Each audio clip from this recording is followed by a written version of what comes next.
Welcome students. We are going to study the unit 1 topic of 302 chemistry. So the first topic for today is role of is the essential and non essential elements in our body. So studying about inorganic elements apart from carbon, hydrogen and oxygen compounds is known as bioinorganic chemistry. The applications of there are apart from having carbon, hydrogen, oxygen, phosphorus in our body, we also have, and nitrogen, we also have other elements in our body in a small proportions which help us in carrying out biological functions.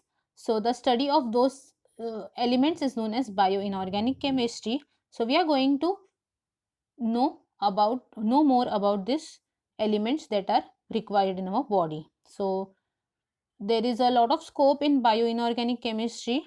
Like organic chemistry, there is a other part of chemistry that is known as inorganic chemistry, and especially the study about inorganic chemistry related to life is known as bioinorganic chemistry. So bioinorganic chemistry can be useful in a lot of healthcare sectors such as radio diagnostics, then for taking MRIs, X-rays, radiotherapy, chemotherapy, etc. So let us see one by one what are the inorganic elements and the organic elements in our body. So this is the list of some of the inorganic elements such as lithium, Fe, Ga, arsenic, then silver, platinum or gold, bismuth, etc.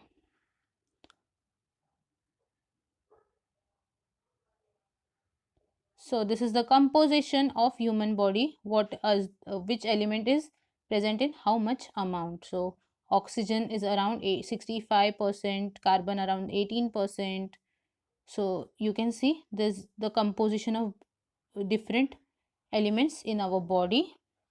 There are trace, these are the major elements that are found, and the trace elements are such as boron, chromium, copper, cobalt, fluorine, iodine, etc. are less than 1% in our body.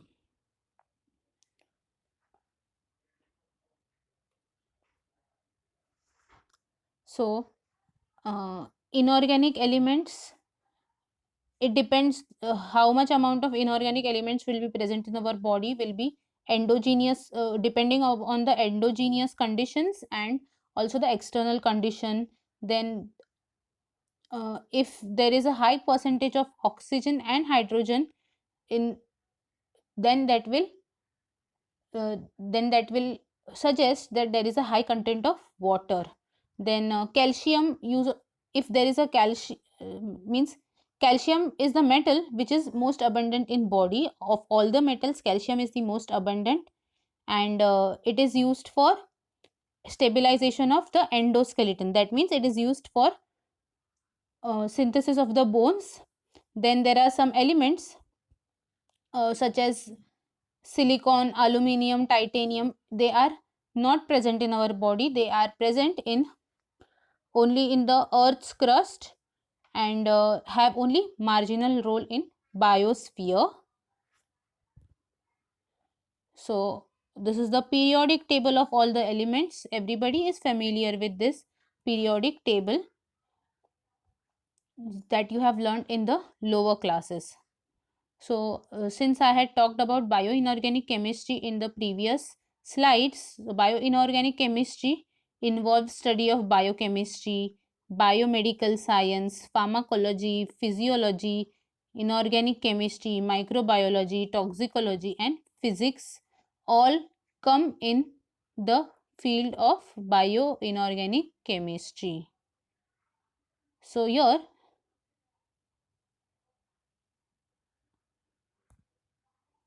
let us see the elements that are required in large scale this hydrogen, carbon, nitrogen, oxygen, sodium, magnesium, etc. are required in the large scale, while manganese, Fe means iron, cobalt, copper, zinc, iodine, molybdenum are required in very small scale. And some of the species in the some of the species can use these elements, boron, fluorine, silicon, etc. for their use. We cannot use them.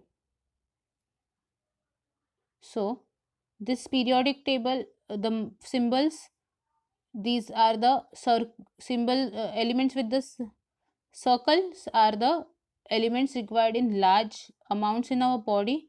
Those in the square are required in very small quantities, and those required in the green square, these are only present in some of the species, not all, but these elements are required in all the elements to in organisms to carry out their specific biological functions. So let us see what is the physiological effect if there is a there is a uh, deficiency or excessive concentration of elements in our body. So this this is the graph of effect versus concentration, so of any particular element, especially those elements which are required in very small quantities in our body.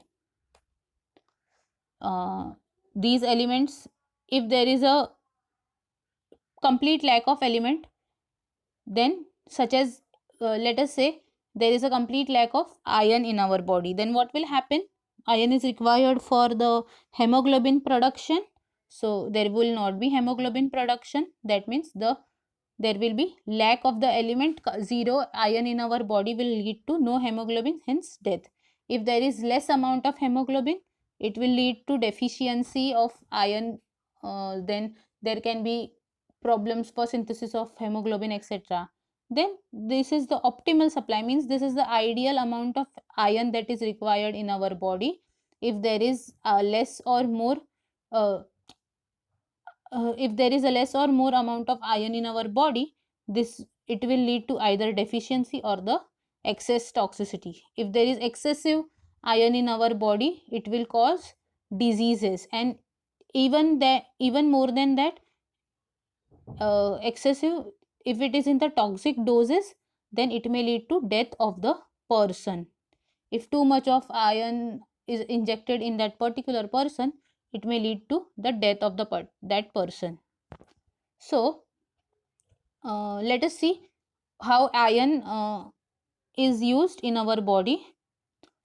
So iron is used in hemoglobins and myoglobin. Hemoglobin is the oxygen transport protein in the blood, and myoglobin is the protein in our muscles. Then also iron is used in cytochromes as a form of por in the porphyrin ring.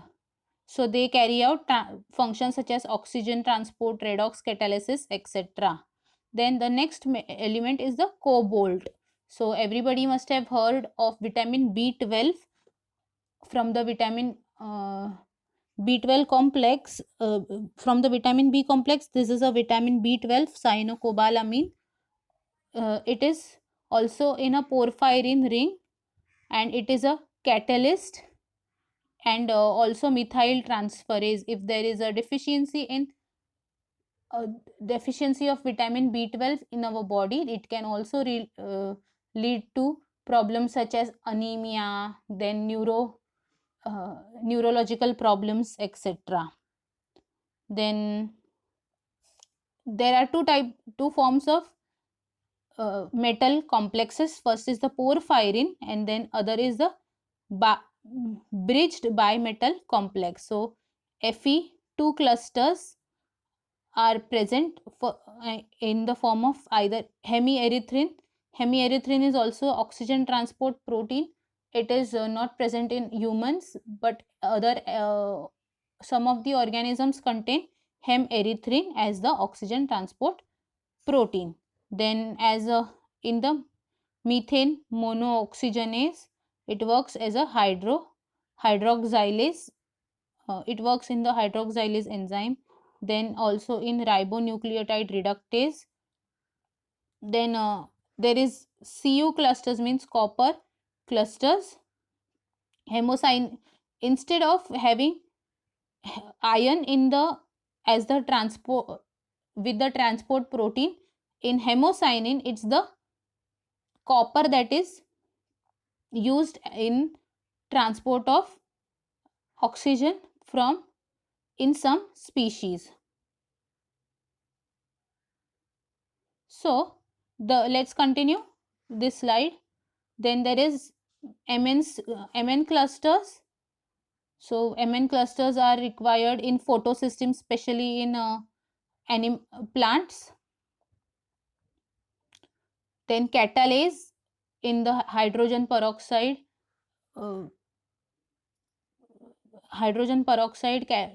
catalysis.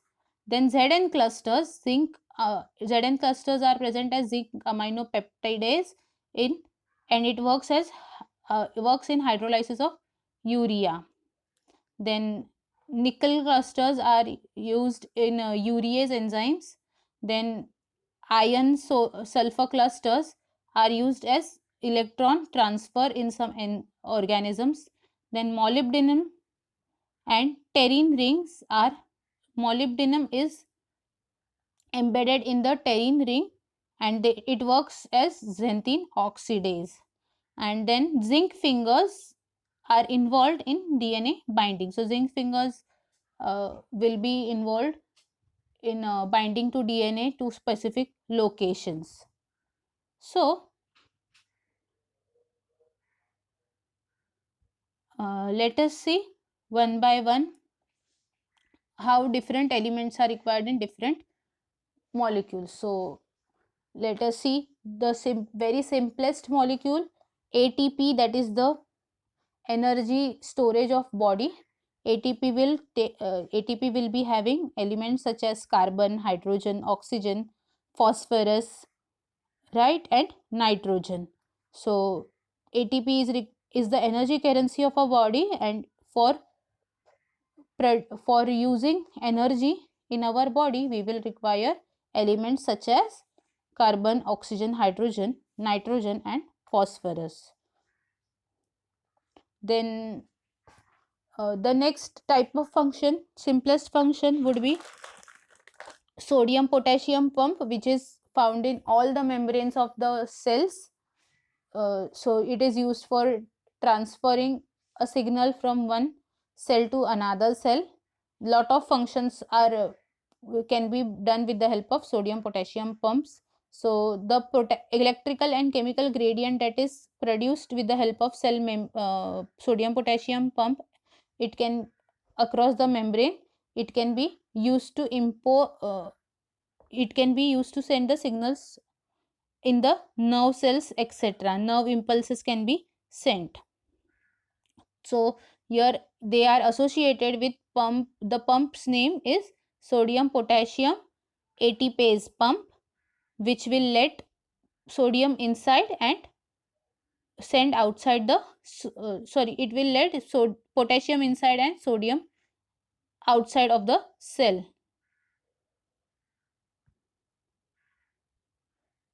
Then since we were talking about sodium potassium pump, potassium is one of the enzyme activators.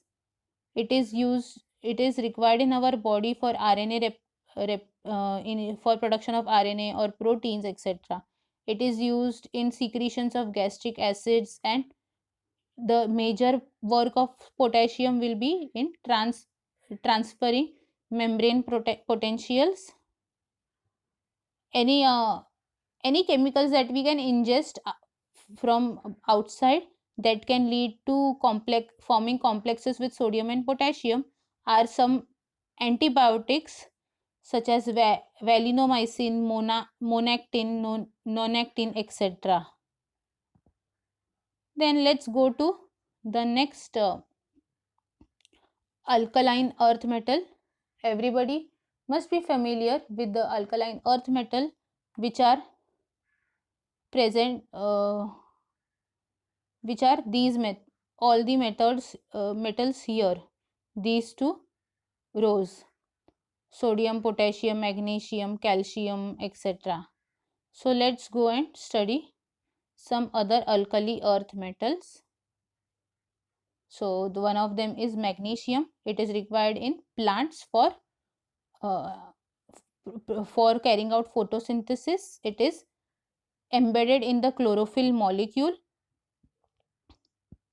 and it is a antagonist to calcium 2 plus ion.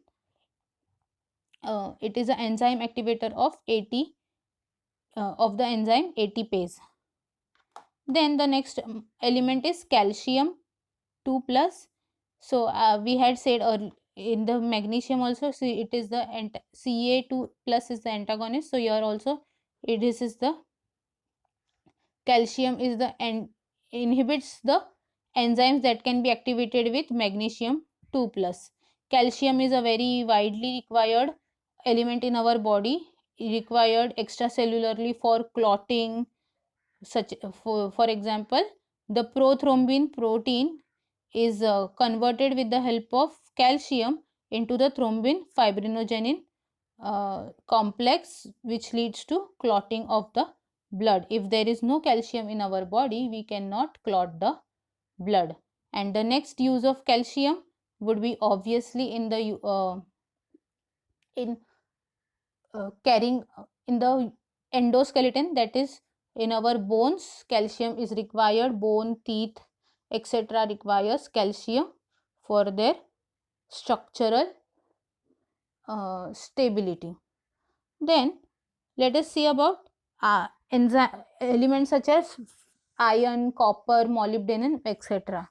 They are required for electron transfer, redox proteins, and carrying out nitrogen fixation, etc. Then Zn, that is zinc. Zinc is required. It is a like zinc is required in a lot of metallo enzymes, and it is also required in other functions such as DNA binding, etc. So here they are saying about the composition of iron in our body. 75% of iron in our body is present in the form of hemoglobin, myoglobin, cytochromes, and oxidase P450 systems. And the rest of the 25%, that is a non-heme iron, is present in ruberodoxin form or ferrodoxin form. So this is the structure of hemoglobin. So here you can see iron, that these are the porphyrin rings which are binded to iron. Then we will talk about other element, that is copper. Copper is required in electron transfer, oxygen carrying, and protection of DNA from oxygen radical.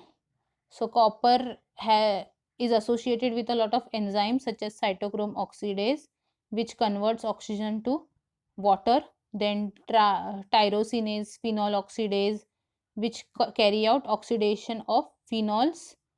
Ceruloplasmin, this is the enzyme that carries out oxidation of Fe.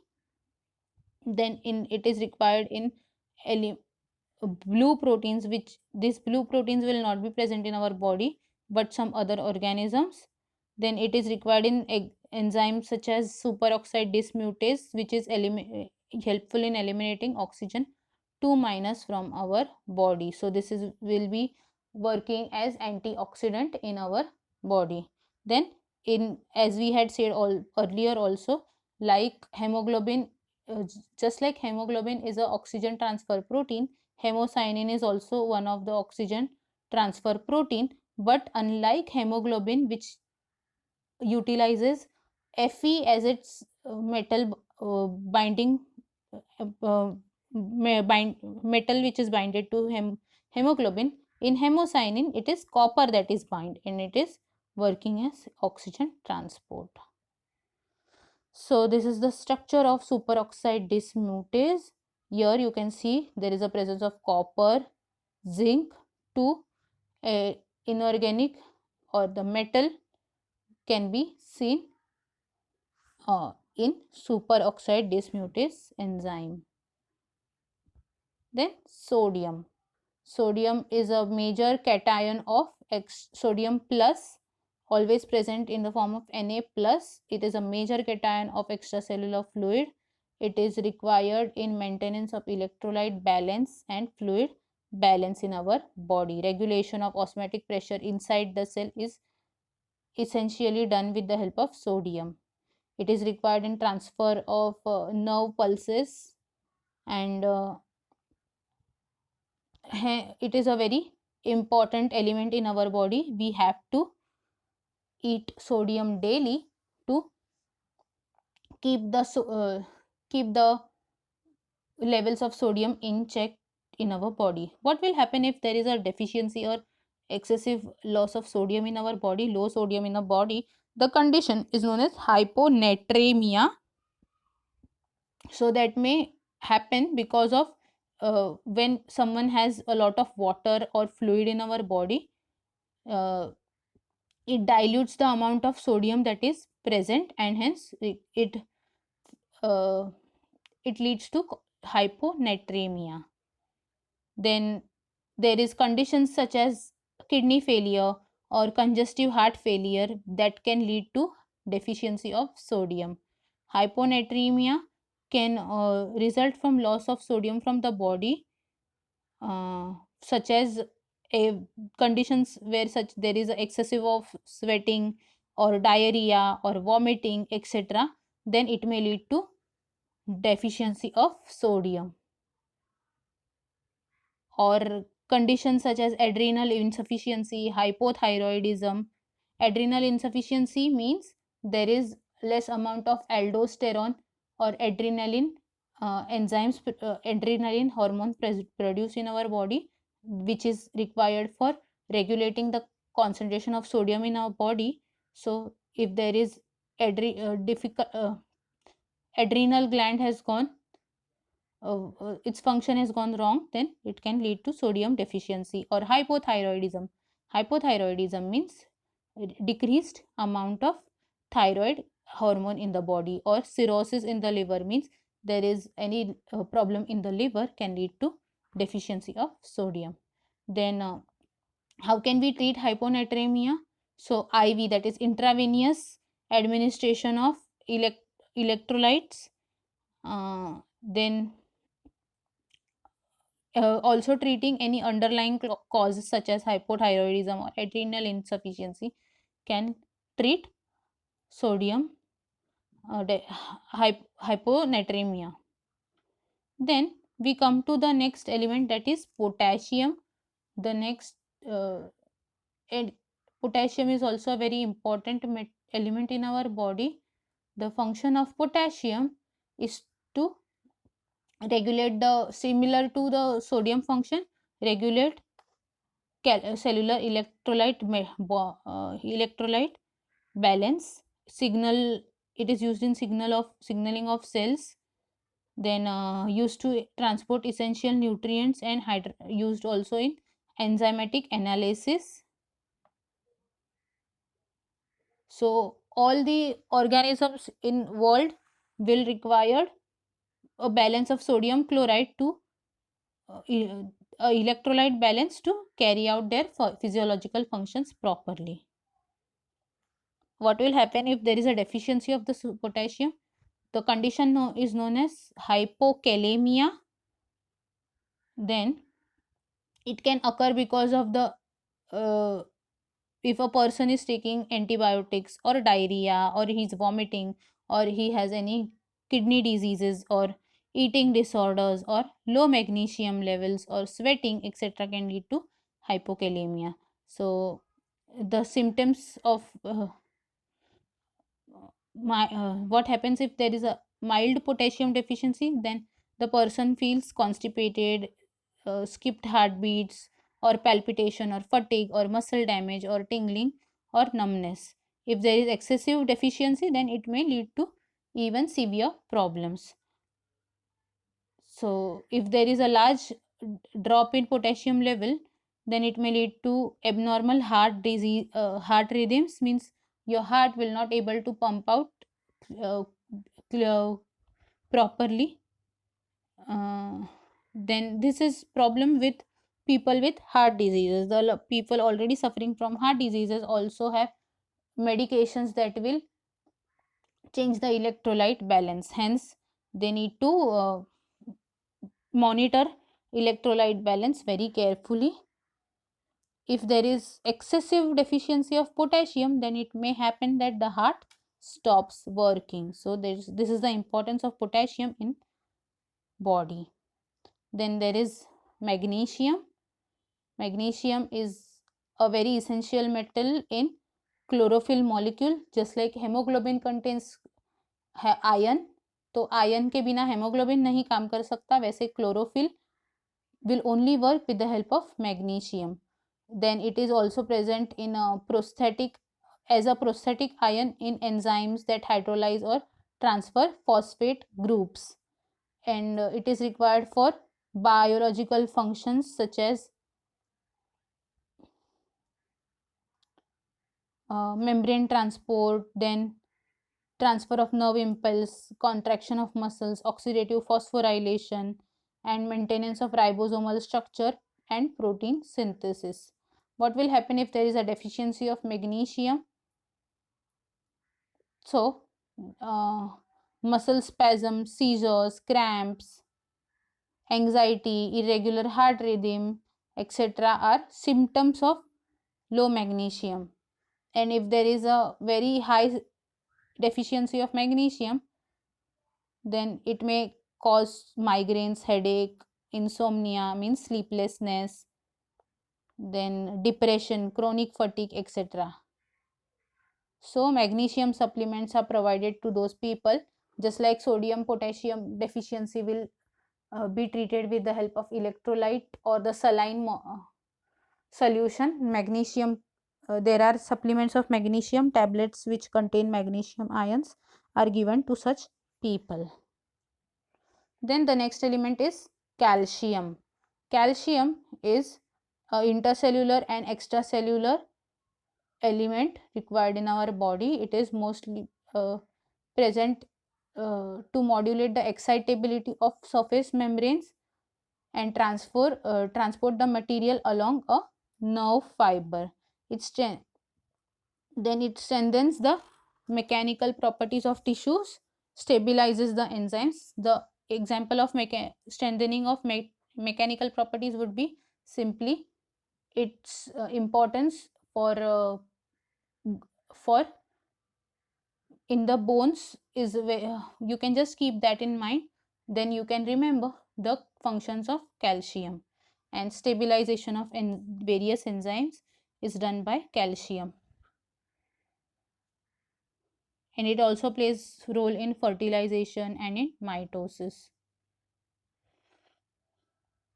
Then what will happen if there is a deficiency? Hypokalemia is the condition. So it can be caused due to low level of parathyroid hormone, low level of magnesium, vitamin D deficiency, kidney dysfunction, inadequate consumption of calcium. If the person is not drinking enough of milk or calcium containing food, then it can occur to the person. The symptoms such as dry scaly skin, brittle nails, coarse hair, muscle cramps involving back and leg are common to the hypokalemic patient.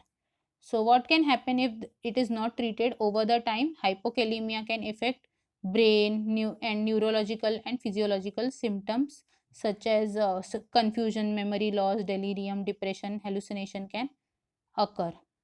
So to treat calcium uh, tablets along with vitamin D tablets are advised to those patients. Then let's see about the next element, that is zinc. Zinc is required in catalytic functions of many metalloproteins, metalloenzymes, sorry. It it plays a role of functional conformational stability to the particular enzyme. So zinc takes part in drug metabolism, then mobilizing vitamin A from the liver to other organs of our body. Then it is required against free radical damage, against cadmium toxicity, and wound healing, etc. Tissue repair can be is done with the help of zinc. If there is deficiency of zinc, then this will be a problem to heal wound, etc. So how is zinc deficiency treated? The long term parenteral nutrition means zinc can be given to the person parenterally, such as in IV fluid में zinc can be added and given to the person. So zinc deficiency is very rare because zinc is required in very less quantities, but zinc deficiency during growth period, means during the child period of a person, during his childhood or his adolescence, can lead to growth failures, no, means incomplete or abnormal growth. So zinc is so effects can be epidermal, means skin, gastrointestinal, means stomach and intestines, and central nervous system, immune system, skeletal system, means the bone system, and reproductive systems can be affected because of zinc deficiency. So a large number of people were affected in Iran and Egypt. They suffered from dwarfism, hypogonadism, anemia, hepatospheringomegaly, etc. conditions. Then zinc deficiency can be very quickly reversed, means its deficiency can be easily overcome. So 200 mg, less than 200 mg tablets of zinc sulfate are given to the patient to cure the zinc deficiency. So what are the uses of zinc in our body? This is oxygen transport and storage. Uses of iron.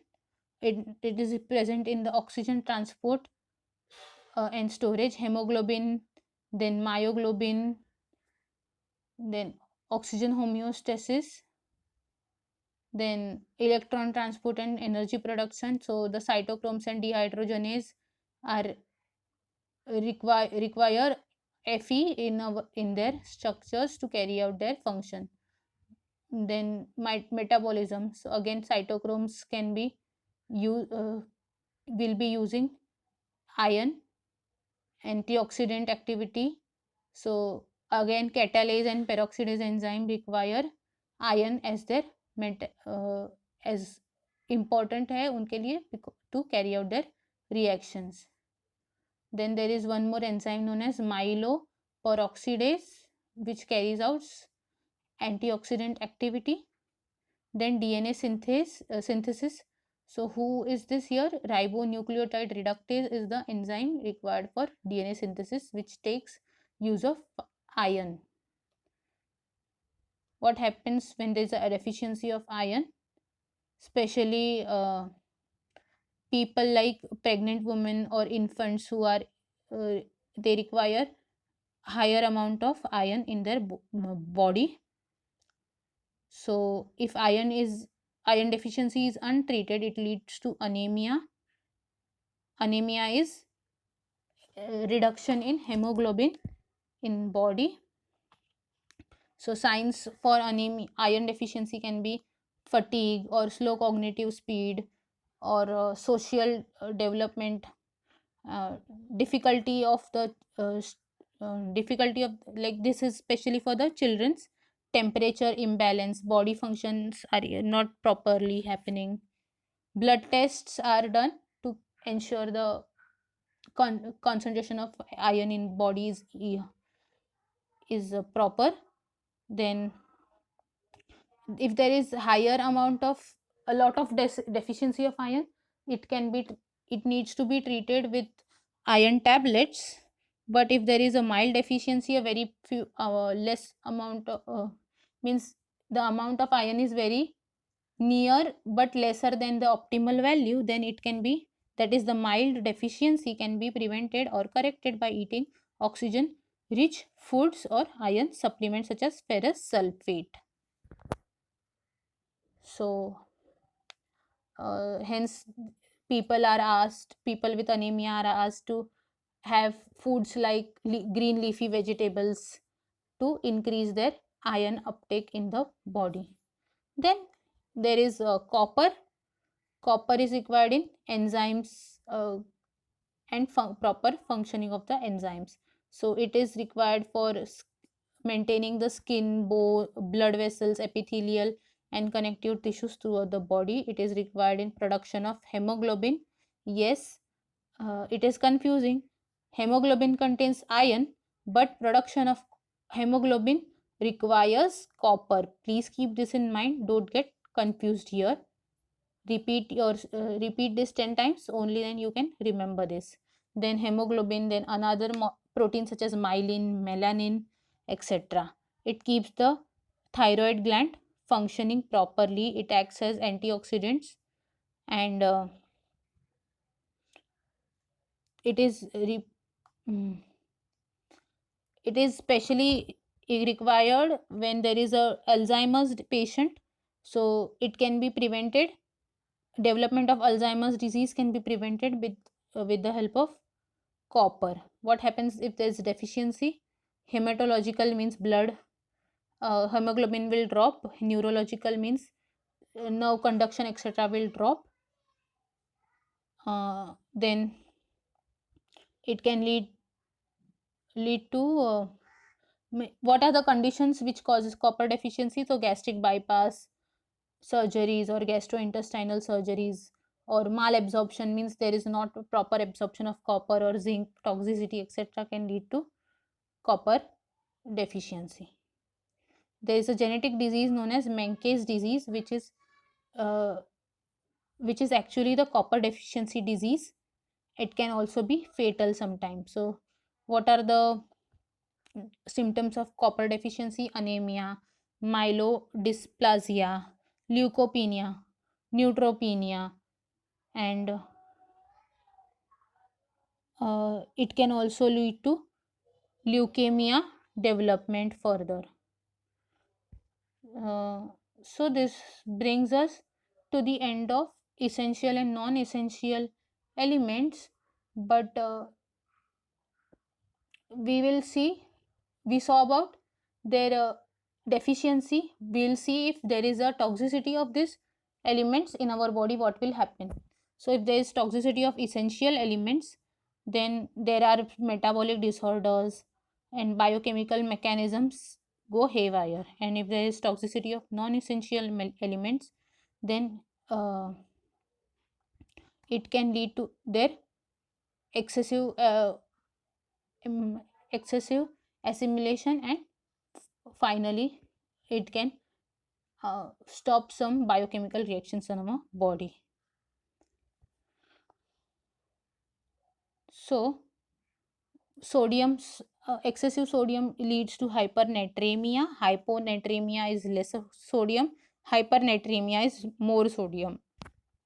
So it shows symptoms such as excessive thirsty, then confusion, muscle twitching, seizures, coma, etc. So they are advised to keep water, continuously drink water to remove out sodium from the body. If there is toxicity of potassium, that is hyperkalemia, then malaise is uneasiness, then palpitation is excessive heartbeat, weakness, uh, and also cardiovascular effects can be seen. So to treat it, salbutamol is a drug, or insulin protein can be given. hemodialysis can be done to remove potassium from body. Magnesium excessive happens, then it is the hypermagnesemia, weakness, nausea, vomiting, impaired breathing, low blood pressure, low calcium, uh, low heart rate, dizziness, etc. can be seen. So since we had seen earlier, magnesium and calcium are antagonists, so they are given calcium gluconate to balance out the magnesium in our body. Zinc toxicity can uh, lead to nausea, vomiting, pain, cramps, diarrhea, and if there is copper deficiency, our body mistakes zinc as copper, and it takes up excessive amount of zinc, and uh, it alters the blood cholesterol levels, and these problems such as nausea, vomiting, pain, cramps, etc. can occur. Calcium excessive condition is the hypercalcemia. Sometimes symptoms such as stones, the kidney stones that we say, or gallstones, are because of the renal these are because of the excessive calcium in the body. Then bones start to pain, abdominal pain happens, nausea, vomiting, fatigue. Anorexia is loss of appetite, and psychiatric overtones means there is psychologically the person is not behaving correctly. Treatment such as increased salt uptake, hydration, continuous water drinking, forced diuresis means with the help of excessive water, the calcium can be removed, and some drugs such as mm, plicamycin, gallium nitrate are given to treat this condition. Excessive concentration of copper leads to coppery dust. This is the condition's name. Vomit symptoms such as vomiting, hematemesis, hypotension. Hypotension is low blood pressure, coma, jaundice, gastrointestinal distress, damage to liver and kidney, etc. can happen. So it is treated with the drugs like penicillamine, dimercaprol, etc. Then uh, ions poison iron poisoning. These are the levels of iron concentration that are excessive levels in our body. Then symptoms such as stomach pain, nausea, vomiting, metabolic acidosis, hypovolemia, damage to brain or liver can occur. So it is removed with the help of chelating agents. What are chelating agents? These are molecules which can bind to this bivalent elements and take it out from the body, excrete it out with the help of urine, and free our body from the excessive concentration of that particular ion. So deferoxamine is one of the chelating agents, or EDTA, etc. are chelating agents.